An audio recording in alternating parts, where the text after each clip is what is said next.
Yo, how's it going? It's Ben, also known as the BennisV or Bennis, known previously. I normally play with Toddfather. I'm a wizard player. I just wanted to make a quick little guide, help people that are starting out to the class, give them everything that they need to know to get better, because wizard is the highest skill cap class in the game, and I have been playing this for a very long time, and even I haven't mastered this or I've gotten close to, because there's still a lot more things I still need to work on, and I think I can help you guys figure out how to get better and show what I'm still working on and everything, just so everyone can be the best player that they can be, so this game keeps on getting better. So anyways, I'm gonna first start off with perks and skills. So obviously you're gonna want your spell memory, right? Spell memory 1. And then you're gonna look at Arcane Shield. This got really nerfed, and Ignite Wizard is not really the best right now, so I would not recommend running this. Intense Focus is usable if you are if you are base kit. If you are base kit, then you can go for Instacast Chains, Instacast Lightning Strikes to do a lot of chunk damage.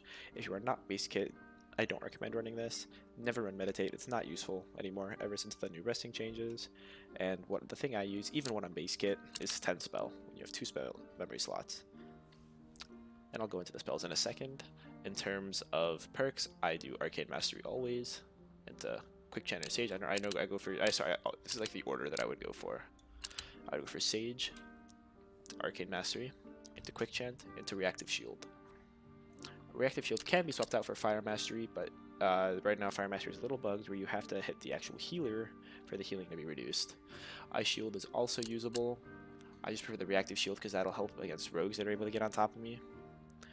Mana Surge is useful if you're base kit because it'll help get your magic damage bonus, your magic power bonus up right here. But once this gets to 40 and then to 60, that's what there's the two major breakpoints where it starts becoming less worth it to run. So you normally only want to run that if you're base kit.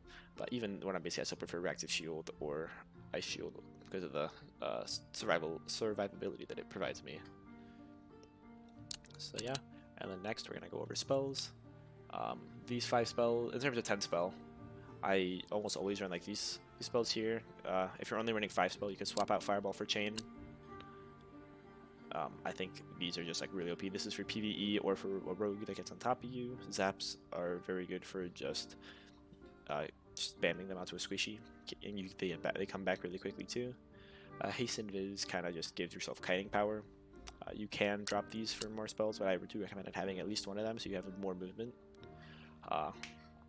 One thing I do recommend that's almost broken spell in the game, no matter what, you have to be running this at all times, is Slow. Slow is the best spell in the game. Most people don't use it because they don't understand how broken it is. I'll do this in terms of 3v3.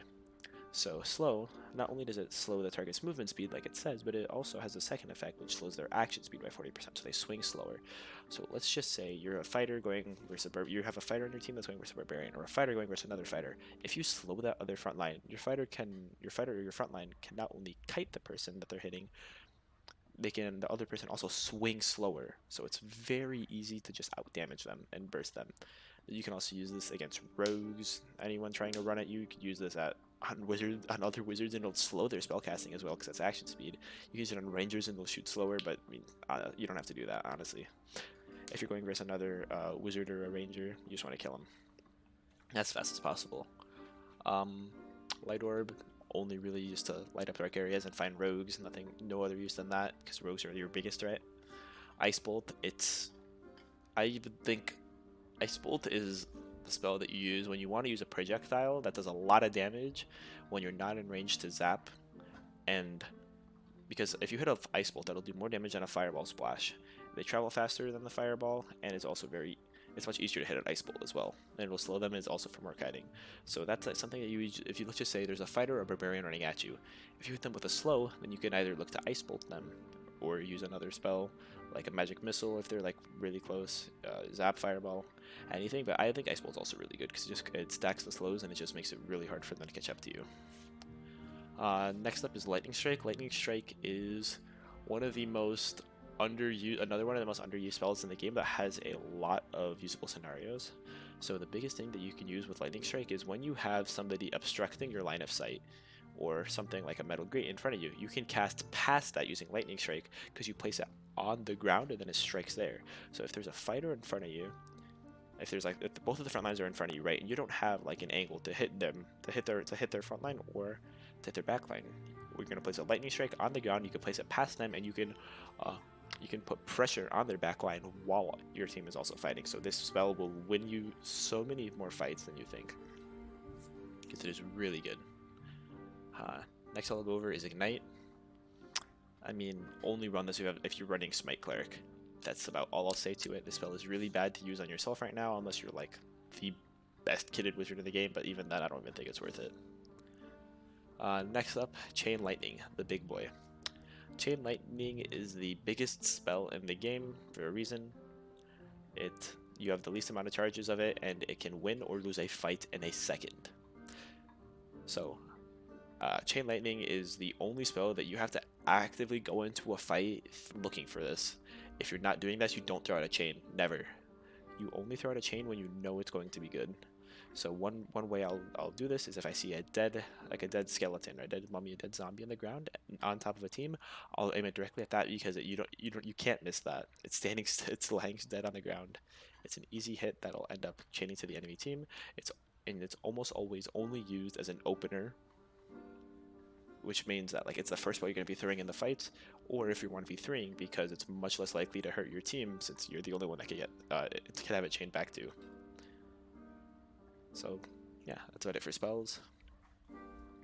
Next up, we're going to go into stat priority and gear priority. So right now, if you take a look at my gear, obviously, whoa, this is kind of crazy, and the stats are really good too. So although the first thing I will tell you to shoot for as a wizard is getting to around 40 knowledge. I have 39 right now, but getting to 40 is your main breakpoint that you want to get to. This is when your magic missiles are going to start flowing very nicely. You're going to be able to run all your spells. It's going to feel a lot better. And once you get to this, you want to stack a little bit of will. You don't want that much will because it really doesn't give you that much power. It doesn't translate to that much. So like this 2 strength 2 will pretty much gives me the same. This 2 will gives me the same thing as this 2.2% magic bonus damage pretty much. So if we take a look at down here, 70.6, I'll put this on. Actually, this gives me more. Will makes me 2.2. This gives me 2%. 2 will is 2% magic power bonus. That's how bad this is. You don't need will on wizard. It doesn't scale good at all. It's just not worth running. And after that, one stat I really like stacking is HP and strength. So you'll always see my wizards are on the higher echelons around. I just had a wizard kit that was 160 health that I unfortunately lost, but I try to get above 120 almost always. Having that much health on wizard, the main reason it helps is because of rogues. Rogues can't just like as easily one-shot you, and you have a lot more safety basically, and that's why I really enjoy it. And after that, you can stack a little bit of agi and move speed if you want. I just enjoy going all in on strength after I get to around 40 knowledge pretty much. So if you take a look at this, like the strength all added magic, and also getting added magic wherever you can because that's how you do more damage. So yeah. In terms of pieces I like to run Lightfoot or Occultist Boots because you can get knowledge on those if you're still on the lower echelon of gear. So you'll see I have a few pieces here that I can still be running, but mainly I like Lightfoots because if you stack knowledge on these, they go really well. I'm just running Wolf Hunters because I'm pretty kitted and I can afford to drop my knowledge for this because these also have really good rolls. But normally you'll see I have padded leggings or leather leggings that have knowledge on them as well. If I go here, you'll see the same thing: will, knowledge, magic power bonus. But I'm not running these because I prefer them to have like strength or HP on them, which is why I'm running the Wolf Hunters. For rings, you don't really need the will rings. This is just a really good will ring. That's why I'm running it. But normally you want strength rings and either strength or knowledge pendant, just so you can hit your knowledge breakpoint that I was telling you about, getting to 40 knowledge. After that, you want riveted gloves, and then for cloak, you're gonna want either tattered or radiant cloak. Basically, if you need more knowledge, you run a radiant cloak. If not, you run strength. Yeah, in terms of robes, you always want Oracle robe because that'll give you more knowledge. If you do have your knowledge breakpoints, otherwise you can start running padded tunics. You can see this one I might run later, just because it gives me things, but this will give me more damage because of the magical power and will. That's why I'm running it. Also getting knowledge. Then Ruby Silver Hood is almost always what you want because there's no hats that wizards can wear in the game that give you bonus stats outside of this. So this has the base 3 strength, which is why you want it. That's plus 6 HP instantly right off the bat. It has no movement speed minus. It gives you plus magic resist, plus headshot radar. It's just really good. And then you can also choose the rolls that you're going to get on it in your vendors. So that's why one thing you'll almost always see me doing early wipe is mining, because I need these Ruby Silver Hoods. I think I still have some Ruby Silver Powder in here too. I'll also be buying it if I'm not mining. Yeah, I'll always Spellbook Crystal Sword. There's no reason to not run them. This is your best melee weapon. This is your best casting weapon. So yeah, I think in terms of gear, that's pretty basic. Some things that I was talking in Todd's video about was just kind of like positioning and team fights and things like that. That's something that I'll probably go into at a more of a later date, and obviously as the new stats roll out next patch, I'll probably make a new video on that. And if you guys really want to get more of me, I'll be live with this new patch on twitch.tv/thebennisv. I'll have a link to it in the description below. And yeah, I mean, hope you guys enjoyed. I'm probably going to try to make more informative content, more gameplay content coming soon. That kit that I just lost, I'll probably have some videos where I'm doing that. We killed a lot of people with named weapons and just farmed running the stupidest comp. We were running Wizard double Rogue and we just killed everybody. It was kind of funny until we died. So yeah, I hope you guys have a wonderful rest of your night, and I hope you guys get better at Wizard from this. Thanks.